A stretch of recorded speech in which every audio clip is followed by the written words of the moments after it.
Hey everyone, happy Friday. I am here with your update. We have some exciting announcements this week, so as always, I'll get right to it. So the first announcement that I have is particularly exciting because I love welcoming back great new team members, and in this case we have someone who's returning. So welcome to the team again, Cooper Richard.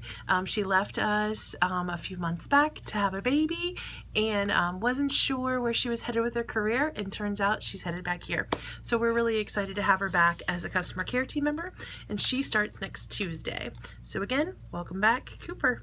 The next thing that I have, also very exciting, being the first week of the month, we announce our team member of the month. And so for August, I'm really thrilled to announce that Mallory Royer of our nursing team is team member of the month, and she got this after several instances of praise for just simply going above and beyond to support her team, whether it was coming early, picking up a shift, staying late, just taking on new roles and responsibilities. Lots of team support from her. So undoubtedly she is our team member of the month for August. Mallory, you are incredible. So everybody keep up the hard work, and congratulations to her. In other exciting news, our sister practice, Rayo Animal Hospital, has been undergoing a rebrand. Some of you may have been aware or not. And so this week, officially, they are operating under a new name, and that is Spanish Trail Animal Hospital. So they have a lot of great new things to go along with that. And the basis of that is just a new identity to match all the hard work and changes that they've been working on pursuing for the last 2 years, from remodeling the inside of their building to changing the exterior of their building, getting ready for a pet resort, and then of course just a ton of new team members coming in, great new teamwork, bringing so much quality in veterinary medicine to the New Iberia area and surrounding areas. They get a lot of clients from Youngsville and Broussard, and so they just really needed a name to match their new identity and their new work style. And so they landed on Spanish Trail Animal Hospital. It's a local name to their area, and really gives like that kind of grassroots feel that New Iberia is so famous for, with their culture-rich community. So that's their new name. Rayo Animal Hospital is now Spanish Trail Animal Hospital. They started sharing it this week with clients, and it's going to continue to spread through the community, and they've got a lot of great upcoming events to support that. And then also, like us, they're getting a new website this week, so their new image will be really present on the web there that way. So again, just congratulations to that team. Don't forget to continue to refer to them as Spanish Trail Animal Hospital from here on out. Regarding a few things here at LVCC, just a few housekeeping things to get out of the way next is I wanted to remind everybody of the importance of our provider codes. So the provider codes in Avamark, again, they are called provider codes because they go under that specific provider column. Those are usually referenced as like the doctor's name, over-the-counter, resort services. That's the type of thing where you would choose your service or your charge for a client, and then you would choose the provider that you enter that under. Again, reminding everybody of the importance of those because we've been making some mistakes with them lately. When you enter the correct provider code, that's how you give liability to the person who is performing that service. So if you have a doctor who's performing a service, we want to give them the liability and then also the credit for doing that service. So if a vaccination is administered by a doctor, we need to quickly know who to refer back to if there's a problem. And so that's how we document who did that. And then also, that's how we compensate our doctors for the work that they did. Reporting is huge for us, not only because we're a big practice, but that's how we really mind all of our financials, and it's how we ensure that by being a big practice, we're really firm on who's responsible for what and can document everything. So you have to get those right when you put them in. In the text of the video, I put a breakdown as how those codes work, just in case anybody was misunderstanding it. Here's my opinion. I think that everybody does understand the process, but I think in getting a little bit busier and maybe having a lot of new team members, they're not remembering the importance of changing those provider codes, and so it's going unnoticed. And we have a process of our team members who work from 12 a.m. to 5 a.m. in the call center.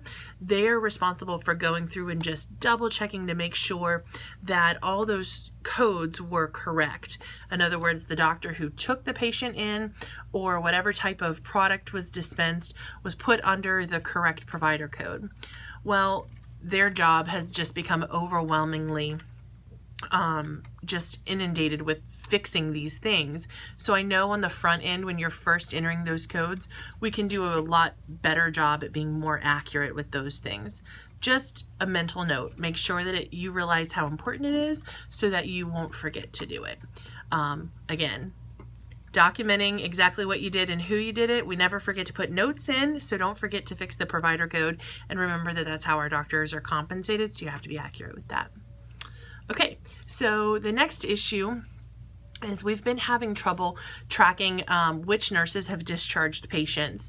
So Danielle has a solution that we've put in the text as well, that we want you to right-click on the RTG code for that patient and add a date time stamp in the word discharged. That way we can see whoever discharged and put that note in is the nurse or other team member in some cases who sent that patient home. That is so helpful because we never just send a patient out the door. You have these interactions with clients, and you have a process of wrapping up the patient's care, and we want to be able to document who did that so we can quickly reference back and direct clients to that conversation that you had with them. Maybe they have follow-up questions. Maybe they owe you a compliment. So just make sure that you end up putting the date time stamp and the word discharge in when you do those, either as you're sending the patient out the door or as you're concluding their care. Very important to start documenting those in that way.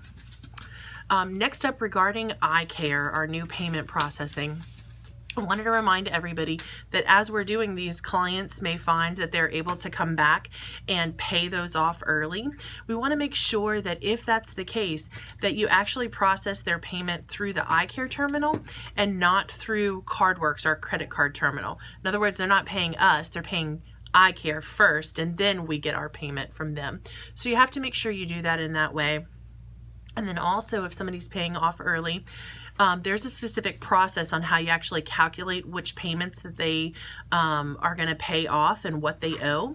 So we have added a page with instructions on how to do this in the iCare binder so that you could reference that each time that you do it.